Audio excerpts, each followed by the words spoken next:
everybody, welcome back to another great episode of Live on Purpose. We've been giving you some great interviews and taking you to some wonderful places. Well, today is no different. I'm interviewing Nikki Charise. So get a glass of wine, sit back, relax, and let's get it.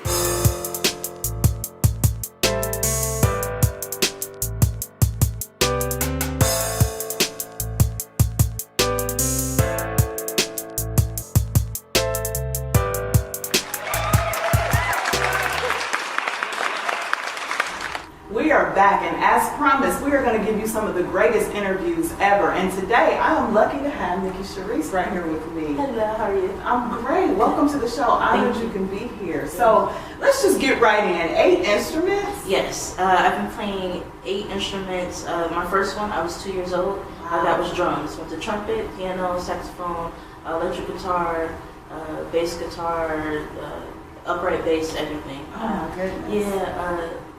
That's basically it. So at 2 years old, you were already on it, playing the drums. Yes. What kept you going to learn more instruments? I'm not sure. It just was a constant, just rolling ball. I always loved jazz. I would not be able to sleep without it.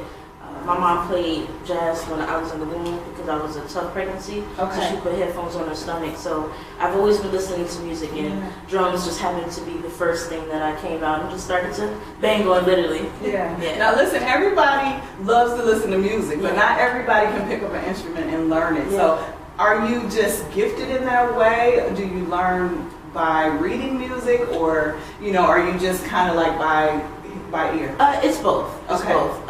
Initially, it was by ear, and with the bass, it was initially by ear. But I did start to pick up and read through school. I attended a school when I was 3 years old. I was the youngest one there. Started to learn how to read and things like that. So it's both. It's by ear, reading music, things like that. That's awesome. So explain musicology to the audience. Musicology is, I have many influences, and even as a bassist, I listen to more than bassist. I listen to piano, trumpet, saxophone, things like that. Musicology is all music. I just don't play just jazz or just R&B, but it's the hybrid of all of those. Okay. So that's where musicology came from, the study of music, and not just a certain genre. Okay, that's awesome. But then you're also a motivational speaker for the youth as well. Yes. So what's your platform, or what do you speak from when you're talking to youth? Well, in middle school, I was not a great student. It was a bit of a transition that was not the best. My 7th grade year was okay, but my 8th grade year was basically horrible. I was suicidal. My grades were horrible.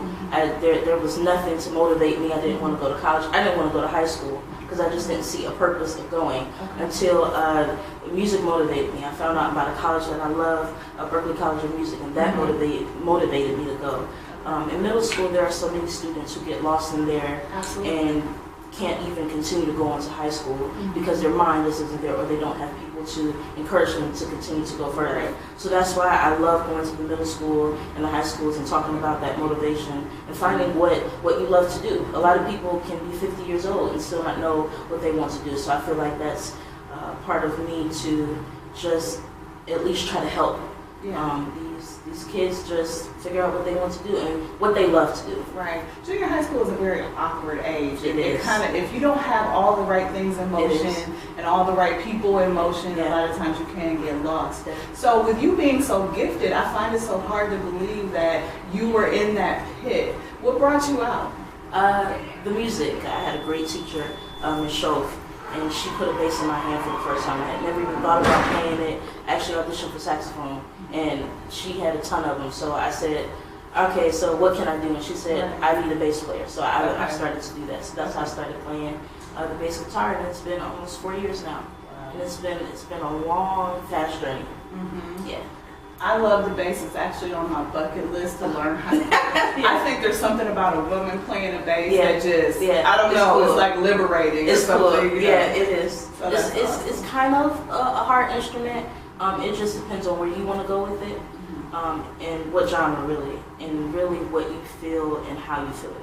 I feel like the bass, you just can't play it, because I want to play it or I don't want to play it. You have to really feel it in order for you to really play it how it should be. It's like anybody can paint, but it takes an artist to paint the perfect picture. So I think in order for you to learn that, you really gotta get in there and feel it, and don't be afraid to jump in there. Right. Yeah. So when you're playing and you start to become one with the instrument, and I know this is something that I hear from musicians all the time. Where do you go? I don't know. I can't. Everybody says that. Yeah, you can't really say where you go, but it's like, I don't know, maybe like the ninth continent or something like that, or because you can't explain where you're at. It's like Avatar, you know how they get onto whatever that animal is and they attach to it. That's how it is, and you don't know where you're gonna go. And sometimes even when you come out of it and you stop playing, it's like you're exhausted. You're like, I don't know what just happened, but I'm done and I'm sleepy. Let me go take a nap. Yeah. You're exhausted after you pour your heart out. Right. You look up and everybody's giving you a standing ovation, and you don't really and know you're why. like, You're just like, I don't know what I did. Okay, I'll take it. You know, as long as you're not bullying, I'll take it. Yeah. Right. Yeah. So that's now, speaking of that, though, you do perform in front of audiences. How was that? Were you ever like having stage fright or anything like that? Not that I can remember of. I'm kind of a perfectionist when it comes to music. I'm not a perfectionist about a lot of things, but music is one of them, especially with the bass. So I'm never really happy, unfortunately. I'm never really happy with my performances or anything like that. But I will take a compliment. I will take, oh, you did a great job, thank you. But I'm going home to practice because it's never enough. Being in jazz, there are millions of people to look up to.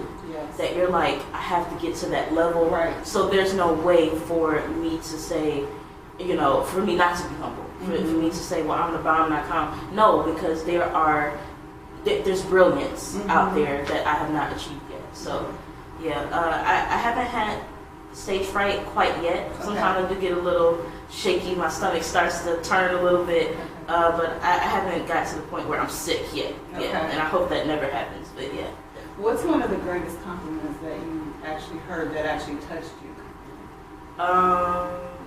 I think when people say, I want to play the bass. I think that says that, you know, I saw something that I liked and I want to achieve that. I've done many things, or I've went to things like that, and I say, I don't want to do that at all. I feel like if you're that artist or something like that, that's horrible for somebody to leave a performance or something and to say, I don't want to do that. But for somebody to come up to me and say, I want to play the bass, I want to learn how to play jazz, things like that, that says that at least somebody is feeling moved and wants to go home and practice and things like that. So I feel like that's the greatest compliment. Now, you're not only a talented musician, a motivational speaker, you have many other things. Tell us about those things. Actually, I became an entrepreneur at a young age, 18. I started a business with my mother, Influence Media Entertainment Group. We do commercials, high-def commercials, promotions, things like that. They're marketing, social media marketing, things like that. So it's great, and it's great to work with my mom because not only does she tolerate me and handle this crazy mind, but she knows my creative mind also. So she doesn't block my creative thoughts, so we can go further because she does allow me to stretch and, you know, just try. Now, besides your mom, who's your biggest influence or your biggest supporter? To say all of my family is broad, but I would say my sister. She's been there from the beginning, and I've always been a big dreamer. Even from when I was little, I always said, I'm going to be a millionaire, and I'm going to build a house for you, Mom. So I've been in a family where they support me, even though I say crazy things and I reach for the stars. My sister has always supported me, and obviously they support me because I went through 8 instruments that I did not pay for until I got to the last one. So they are great supporters, but my mom and my sister are my all-time supporters, and I look up to them because they are just phenomenal. What would you say to a young person coming up who's interested in music and just not sure if that's the right route to take? Because as artists, I'm an artist as well, as artists, people say that's the last thing that you should do. You know? That's because a lot of people don't see it as a job or a way for you to make money. A lot of people look at it as a hobby, especially a musician. Absolutely. I'm a musician. Oh, but where do you work? I'm a musician. Like, well, how do you work? How do you make your money? I'm a musician. You know, Right. you tend to repeat it, and a lot of people don't see the significance into that until you become Jay-Z or until you become Absolutely. Beyonce. Everybody will say, no, but you have to get a job. You have to do something else. But they'll pay $500 for a Beyonce ticket and say she's Queen Bee. Right. As a kid, don't let someone knock you down. You have to know your own worth, really, as an artist, in order for you to keep going, because people will tell you that that's not going to work, or you can't learn that, you don't know how to do that, or just you won't be successful because no one has taught you that. Me, even being young, I've always learned to do things, even through my mom teaching me and my sister, that no one has to tell you that you can do it. You have to believe that you can do it, regardless if people, support you or not. So what are some of your big dreams right now? What are you working towards right now? It's a little rough right now because I have many passages and ways to go. So I really want this business to be huge because I really see a huge broad future for it. But then also as a musician, I want to do a lot with that too. I may want to tour. At some point, I do want to put out a CD or something like that. So there's a lot for me to do, but I'm still deciding. But yeah, I feel like all the options are open. I'm only 18, so I feel like I have a little bit of time. Not much, but a little bit of time. So I'm still deciding, but as of right now, I'm still trying to perfect my craft and playing and just through the business. So you're only 18 and you've already accomplished all of that. What do you see Nikki Charise at 25? And that's hard because just 4 years ago I was in middle school and I did not want to go to high school. Wow. And that's how much it changed. So to say even in 2 years, where will I be? Right. That's huge because even a year ago I was supposed to be a sophomore in high school and I ended up graduating early. Wow. So my life tends to go really fast and change swiftly, so that just makes me say, God, I trust you with where you're taking me. Because to say 25, I don't know where I'll be. It's a little scary, a little bit, because God has taken me so far so fast, and I don't even want to put boundaries on what He'll do for me. So I just let Him take the wheel. That's a beautiful testimony. But when things start to go fast, a lot of times we neglect ourselves. What are you doing to keep Nikki? Playing, practicing. Okay. That's work though. Yeah. It's work, but it's not. Okay. It helps keep me grounded because when I don't play, then and as an artist, most artists become depressed and things like that. So playing helps me to keep flowing and to keep my mind open. Like I said, it's always trying to perfect that craft. Practicing is a lot. It doesn't really seem like work, but it helps me remain sane because sometimes I can get crazy. So playing it helps me keep me sane and keeps me close to God because that gift came from Him, and I use that time to talk to Him about my life and just how to keep going. So I'm just practicing.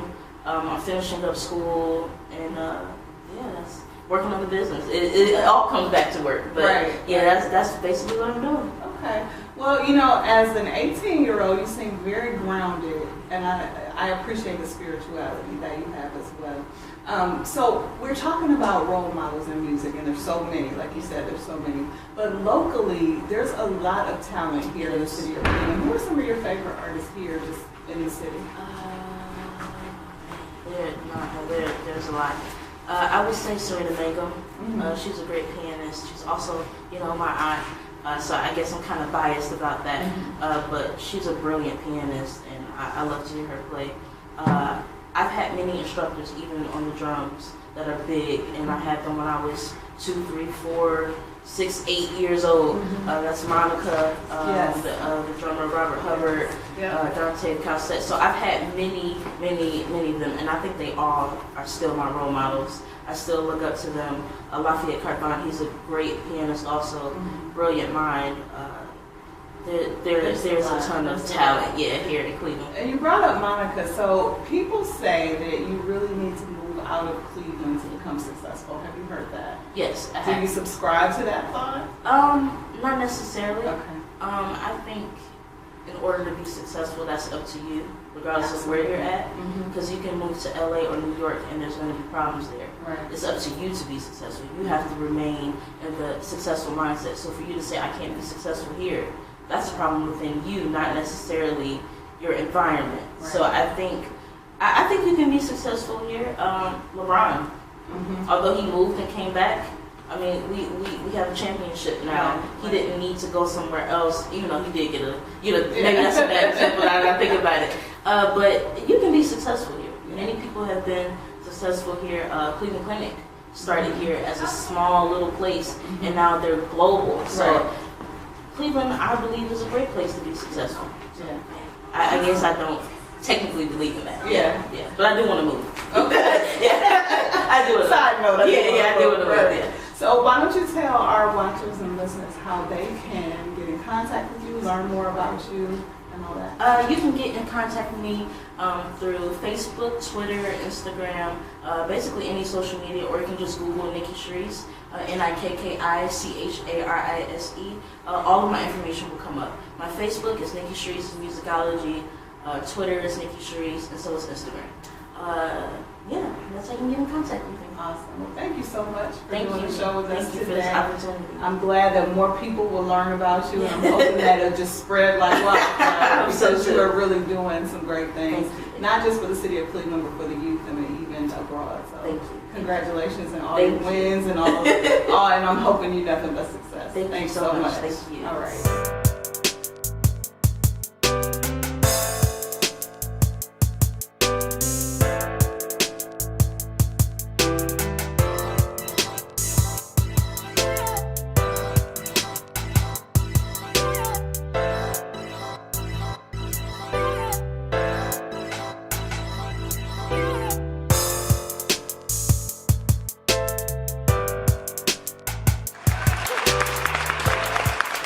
What a wonderful interview we had with Nikki Charise. Make sure you look her up. And don't forget to subscribe to our YouTube page, Purpose Speaks. Another great episode. Just want to thank you guys for sticking in there with us as we are on season 4.